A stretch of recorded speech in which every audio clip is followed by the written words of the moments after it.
Hi friends, இன்றைக்கி நம்மளுடைய work என்னன்னா ஒரு லைனிங் ப்ளவுஸும் ஒரு காட்டன் ப்ளவுஸும் ஸ்டிச் பண்ண போகிறோம். சேரீ வந்து அந்த சேரீ தான். சேரீ வந்து ஜப்பான் பியூட்டி. 2 சேரீயுமே நல்லா இருந்துச்சு. அவ்வளோ ஒரு கிளாஸ் சாப்பிட்டு இது வந்து நம்மளுடைய வீட்டு யூஸ்க்கு நல்லாயிருக்கும். இந்த சேரீ தான் இப்போ நான் கட் பண்ணின்னு இருக்கேன். வெறும் சாதா அளவு ப்ளவுஸ் மட்டும்தான். வேறு எந்த ஒரு மார்க்குமே, வேறு எந்த ஒரு டேப்புமே இன்ச்சுமே நான் யூஸ் பண்ண கிடையாது. ஒன்லி ஒரே ஒரு அளவு ப்ளவுஸ் மட்டும்தான். ஏன்னா எனக்கு அளவு ப்ளவுஸ் வச்சு மட்டும்தான் ஸ்டிச் பண்ண தெரியும், கட் பண்ண தெரியும். நம்மளுடைய இன்ச்சு டேப் வச்சு மார்க் இப்போ 1 இன்ச்சுனா நான் அப்படியே தோராயமாக 1 இன்ச்சு நான் கரெக்டாக எடுத்துக்குவேன். நீங்களும் அது மாதிரி ட்ரை பண்ணி பாருங்கள், நல்லாயிருக்கும். எல்லாத்துக்குமே நான் வந்து டேப் யூஸ் பண்ண மாட்டேன். ஒரு ஃப்ராகோ ஒரு சுடிதாருக்கோ அளவு எடுத்து நம்ம ஸ்டிச் பண்ணுற பாருங்கள், அதுக்கு மட்டும்தான் நான் எடுத்து இது பண்ணுவேன். நான் வந்து அளவு ப்ளவுஸ் மட்டும்தான் வச்சு ஸ்டிச் பண்ணுவேன். இதில் வந்து எப்படியா இருந்தாலும் அக்கா ஒரே மிஸ்டேக் கூட வராதா அப்படின்னா கண்டிப்பாக வரும். ஒன்லி ஒருத்தர் சொல்லுவாங்க, அக்கா கழுத்துற ஓண்டு லூஸாக இருக்கிற மாதிரி இருக்குதுன்னுவாங்க, இல்லைனா இடுப்பு லைட்டாக லூஸாக இருக்கிற மாதிரி இருக்குதுன்னுவாங்க. நான் அந்த கழுத்து லைட்டாக லூஸாக இருந்துச்சுன்னா, இடுப்பு லூஸாக இருந்துச்சுன்னா தான் நம்மளுக்கு கழுத்து லூஸ் கொடுக்கும். அதனால் நான் என்ன பண்ணுவேன்னா, இடுப்பு மட்டும் லைட்டாக பிடிச்சிக்குவேன். அது மாதிரி எல்லாத்துக்குமே இந்த ப்ராப்ளம் வராது. யாரோ ஒரு சிலருக்கு மட்டும்தாங்க அந்த ப்ராப்ளம் வரும். மற்றவங்க எல்லாத்துக்குமே கரெக்டாக இருக்கும். அதே மாதிரி நான் ஸ்டிச் பண்ணும்போது நான் மட்டும் லைனிங் ப்ளவுஸ் மட்டும்தாங்க அளவுக்கு வாங்குவேன். சாதா ப்ளவுஸுக்கு சாதா ப்ளவுஸ் வாங்குவேன். ஏன்னா சாதா ப்ளவுஸுக்கு லைனிங் ப்ளவுஸ் வச்சு கட் பண்ணால் அவங்களுக்கு லூஸ் கொடுக்குது. இதே காட்டன் வச்சு தைச்சா அவங்களுக்கு வந்து லூஸ் தரமாட்டேங்குது. ஆனால் இவங்க என்ன பண்ணாங்கன்னா, எனக்கு லைனிங்க்கு காட்டனுக்கு ரெண்டுமே ஒரே அளவு ப்ளவுஸ் மட்டும்தான் எடுத்துகிட்டு வந்து கொடுத்தாங்க. அப்படி கொடுக்கும்போது வந்து அவங்க ஏன்னா வெளியூர்லேருந்து வந்து கொடுத்ததால அவங்களால நான் வேறு ப்ளவுஸ் கேட்கல. அதேமாதிரி இதுதான் என்கிட்ட ஃபஸ்ட் டைம் கொடுத்தாங்க. ஃபஸ்ட் டைமே நீங்கள் வந்து தைக்கிறது நல்லா தான் இருக்குது, எனக்கு ரெண்டுமே தைச்சி கொடுத்துருங்க அப்படின்னு சொன்னாங்க. எல்லாத்துக்குமே நம்மளுடைய டைம் வேஸ்ட் வந்து ஒரு நாளைக்கு 10 ப்ளவுஸ் நான் கட் பண்ணணும், 10 ப்ளவுஸ் நான் தைக்கணும். வீட்டில் என்னால் சும்மா இருக்க முடியாது அப்படின்னா நார்மலாக நம்ம 10 ப்ளவுஸ் தைச்சி தான் ஆகணும். ஏன்னா இதுக்குன்னு நம்ம வந்து டைம் வேஸ்ட் பண்ண முடியாது இல்லைங்க. இப்போ வந்து நான் மிஷினில் துணி தைக்க போகிறேன் அப்படின்னு உட்காந்தா ஒரு கை பீஸோ ஒரு இடுப்பு பீஸோ மடக்கிட்டு சும்மா ஏந்திரிக்கிறதுக்கு நம்ம மிஷினில் உட்கார தேவையில்ல. ஒரு நான் இத்தனை மணிக்கு போகிறேங்க, நான் 10 மணிக்கு மிஷினில் உட்காறேன், 1 மணி வரைக்கும் எனக்கு என்னுடைய ஒர்க்கு எனக்கு வந்து டைம், அதுக்கோசரம் நான் டைம் ஸ்பெண்ட் பண்ணுறேன். அப்படின்னும் போது அந்த 10 மணிலேருந்து அந்த 1 மணிக்குள்ளே 3 லைனிங் ப்ளவுஸ் கணக்கு பண்ணிக்கோங்க. 3 லைனிங் ப்ளவுஸ் ஸ்டிச் பண்ணுற மாதிரி 3 லைனிங் ப்ளவுஸ் கனெக்ட் பண்ணிக்கோங்க. 3 லைனிங் ப்ளவுஸுமே நம்ம ஸ்டிச் பண்ணலாம் தாராளமாக. அந்த 3 லைனிங் ப்ளவுஸுமே ஒரு சின்ன குட்டி ஒரு லேஸு, ஒரு நாட்டு, ஒரு சுங்கு 250 ரூபா வாங்கலாங்க. அந்த 10 மணிலேருந்து 1 மணிக்குள்ளே 500, 600, 750 ரூபா நம்ம சம்பாதிக்கலாம். அந்த 1 மணிக்குள்ளே 750 ரூபா சம்பாதிக்கலாம்.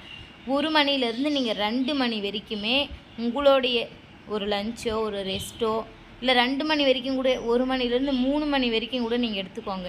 2 மணி நேரம் கழிச்சு நீங்கள் திரும்ப 3 மணிலேருந்து ஒரு 4 மணி வரைக்கும் பசங்க வந்து கொஞ்சம் பெருசானவங்க வந்து தைக்கலாம். குட்டி பசங்க இருக்கிறவங்க வந்து தைக்க முடியாது. அதுக்கப்புறம் 2 மணி நேரம் இது பண்ணால் கூட நம்ம 2 லைனிங் ப்ளவுஸ் தைக்கலாம். திரும்ப 500 ரூபா சம்பாதிக்கலாங்க. எனக்கு தெரிஞ்சு தாராளமாக ஒரு நாளைக்கு நம்ம 1000 ரூபா தாராளமாக தைக்கலாம். தூங்கலாம், சாப்பிட்லாம், வீட்டு ஒர்க் செய்யலாம், எல்லாமே பார்த்துக்கலாம், பசங்களையும் பார்த்துக்கலாம். 1000 ரூபா தாராளமாக சம்பாதிக்கலாங்க. அந்த 1000 ரூபா சம்பாதிக்கிறப்ப நம்மளுக்கு திமிரு வரக்கூடாது. நம்மளுக்கு வந்து தைரியம் வரணும். நான் ஒரு நாளைக்கு 1000 ரூபா சம்பாதிக்கிறேன், எவ்வளோ பிரச்சனையை நான் வந்து தீர்க்குறேன். இந்த 1000 ரூபாயால் நம்மளுடைய ஹஸ்பண்ட் அண்ட் ஒய்ஃப்குள்ளே எந்த ஒரு பிரச்சனையுமே வரக்கூடாது. நீ 500 ரூபா சம்பாதிக்கிற, நான் 1000 ரூபா சம்பாதிக்கிறேன் அப்படின்ற வார்த்தையே அங்கே இருக்கக்கூடாதுங்க. அதுதாங்க நம்மளுடைய ஒர்க், நம்மளுடைய லைஃப்பில் வந்து நம்மளுக்கு பெரிய இழப்பு ஏற்படுத்துதே. நிறைய நல்லா தைப்பாங்க, போவாங்க, வருவாங்க, ஆனால் வீட்டில் எப்பயுமே சண்டை அடிச்சுன்னே இருப்பாங்க. அவர் 500 ரூபா சம்பாரிச்சாலும் நம்ம 1000 ரூபா சம்பாரிச்சாலும் இன்றைக்கி நம்மளுடைய இது வந்து 1500 ரூபா, நம்ம 2 பேரும் சம்பாரித்த காசு 1500 ரூபா அப்படின்னு சொல்லிட்டு அந்த இடத்துல நம்ம 2 பேரும் சேர்ந்து வேலை செய்யும் போது நாளைக்கு 3000 ரூபாயாக சம்பாதிக்கலாம், மறுநாள் 4000 சம்பாதிக்கலாம். அப்படி வந்து நம்ம குடும்பத்தை ரன் பண்ணி போனால் மட்டும்தாங்க நம்மளால் வந்து நீ கலெக்டராரு, டாக்டராரு, நீ எதை ஒன்றாலும் இருங்க, நீ நல்லாவே Received 440 rupees on Google Pay for business. நான் நல்லாவே நீ சம்பாதிக்கலாம், எல்லாமே நீ நல்லா சம்பாதிக்கலாம், நல்லாவே இது பண்ணலாம். ஆனால் மன நிம்மதி இருந்தால் தாங்க அந்த இடத்துல நம்மளால் 1000 ரூபாய் சம்பாதிக்க முடியும். ஒரு ஹஸ்பண்ட் அண்ட் ஒய்ஃப்குள்ளே சண்டையோ வேறு எதனாவோ இருந்தால் வச்சுக்கோ, நம்மளுடைய மைண்ட்லாம் அதில் தான் போகும். நம்மளுடைய கஸ்டமரை வந்து நம்ம அட்டன் பண்ணவே முடியாது. இப்போ நான் பேசின்னு இருக்கும்போது ஒரு கஸ்டமர் ஃபோன் பண்ணி, அக்கா என் ப்ளவுஸ் ரெடி ஆகிடுச்சிங்களா, நைட்டுக்கு எங்கள் வீட்டுக்காரன் அனுப்புகிறேன் அப்படின்னும் போது நான் இன்னும் தைக்கல தான், ரெடி ஆகிடுச்சுமா நீ அனுப்புன்றேன். இந்த வீடியோவை போஸ்ட் பண்ணிவிட்டு நான் போய் உக்காந்தேன்னா 3/4 மணி நேரம், நான் 1/2 ஹவரில் அந்த லைனிங் ப்ளவுஸ் நம்ம தைச்சிடலாங்க. அப்படின்னும் போது ஒரு இடத்துல நம்ம ஒருத்தர்கிட்ட பதில் சொல்லும் போதும் நிதானம் இருக்கணும், பொறுமை இருக்கணும். அதே மாதிரி ஒரு ஹஸ்பண்ட் அண்ட் ஒய்ஃப்குள்ளே தாழ்வு மனப்பான்மை, நீ கம்மியாக சம்பாதிக்கிற நான் அதிகமாக சம்பாதிக்கிறேன் அப்படின்ற தாழ்வு மனப்பான்மையே வரக்கூடாதுங்க யாருக்குமே. எனக்குன்றது இல்லை, யாருக்குமே வரக்கூடாது. அப்படி வராமல் நம்ம 2 பேரும் அட்ஜஸ்ட் பண்ணி, ஒரு ஹஸ்பண்ட் அண்ட் ஒய்ஃப் 2 பேருமே அட்ஜஸ்ட் பண்ணி இது பண்ணும் போது அந்த இடத்துல 1000 ரூபாய் இல்லைங்க, எவ்வளோ ஒன்றாலும் சம்பாதிக்கலாம், சந்தோஷமாக இருக்கலாம், பசங்களோட எல்லாமே இருக்கலாங்க. நான் துணி கட் பண்ணின்னு இருக்கும் போதே என்கிட்ட கஸ்டமர் வருவாங்க, அந்த கஸ்டமரையும் அட்டன் பண்ணணும். கீழே வந்து ஆர்டருக்கு வருவாங்க, கீழே சூப்பர் மார்க்கெட்டுக்கு, அதில் ஆர்ட்ரு போடணும். வந்து பதில் கேட்குறாங்க பாருங்க, அவங்கக்கிட்டேயே நான் பதில் சொல்லியிருந்தாங்க, எந்த வேலையாக இருந்தாலும் செய்வேன். அதனால் கவனத்தை நான் என்றைக்குமே செதற விட மாட்டேன். நம்மளுக்கு ஒரு வேலைன்னு வந்துட்டால் அந்த கவனம் வந்து கட் பண்ணும் போது மாறி இருந்தாலும் தைக்கிறப்ப அதை நம்ம சரி செஞ்சு தைக்கணுங்க. அதுதாங்க ஒரு டைலர். நான் கட் பண்ணப்போ தப்பாக கட் பண்ணிட்டேன், தைக்கிறப்ப தப்பாக வந்துச்சு. கட் பண்ணுறப்ப சூழ்நிலை வேறு இருக்கலாம், தைக்கிறப்ப சூழ்நிலை வேறு இருக்கலாம், சரிங்களா? எல்லா சூழ்நிலையுமே மாற்றி ஒரு நிலைக்கு கொண்டு வந்தால் மட்டும்தான் நம்மளால் உட்கார முடியும். ஒரு மனுஷன் ஒரு தொழில் பண்ணுறான், இன்றைக்கி வந்து ஒரு பெண் வந்து இந்த அளவுக்கு முன்னேறி வரா, அவள் அந்த ப்ளவுஸ் தைக்கிறான்னா, அவள் ஒரு நாளைக்கு 10 ப்ளவுஸ் தைக்கிறான்னா, அந்த 10 ப்ளவுஸ் தைக்கிறதுக்குள்ளே அவளுக்கு எவ்வளோ பெரிய கஷ்டம் இருக்கும். வீட்டு வேலை, அவளுக்கு அந்த ப்ளவுஸ் தைக்கும் போது ஓடுற எண்ணங்களும் வேறு இருக்கும். அப்படின்னும் போது எல்லாத்தையுமே அட்ஜஸ்ட் பண்ணி எல்லாத்தையுமே மேலே வந்தால் மட்டும்தாங்க நம்மளால் ஜெயிக்க முடியுமே.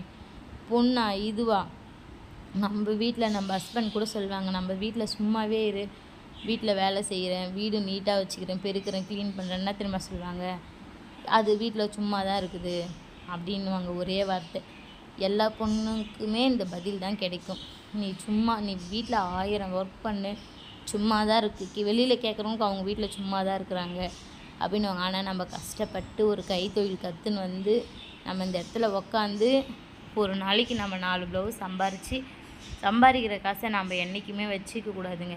எடுத்துன்னு போய் அவர்கிட்ட நான் இன்றைக்கி 1000 ரூபாய் சம்பாரிச்சிருந்தாங்க, நான் 2000 ரூபாய் சம்பாரிச்சிருந்தாங்க அப்படின்னும் போது வெளியில் கேட்குறவங்கக்கிட்ட கூட எங்கள் ஒய்ஃப் வந்து வீட்டிலே வேலை செய்கிறாங்க, டைலரிங் பண்ணுறாங்க, இந்த பிஸ்னஸ் பண்ணுறாங்க அப்படின்னு சொல்லிட்டு அவங்களுக்கு வந்து நம்ம பொண்டாட்டி இவ்வளோ கஷ்டத்தில் கூட நம்மளுக்கு இவ்வளோ ஹெல்ப் பண்ணுறாங்களே, அப்போனா நாம் இனிமேட்டு கரெக்டாக இருக்கணும், அவங்களுக்கு நாம் ஹெல்ப் பண்ணணும், இதுக்கு மேலே நம்ம எப்படி முன்னேறி வரது அப்படின்ட்டு பார்க்கணும் அப்படின்ட்டு தாங்க ஒரு குடும்பம் வளருமே. நான் எதுக்கு இந்த வீடியோ போடுறேன்னா, எத்தனையோ வீட்டில் இந்த பிரச்சனை வருதுங்க. ஏங்க நம்ம வீட்டிலேயே கூட வருதுங்க.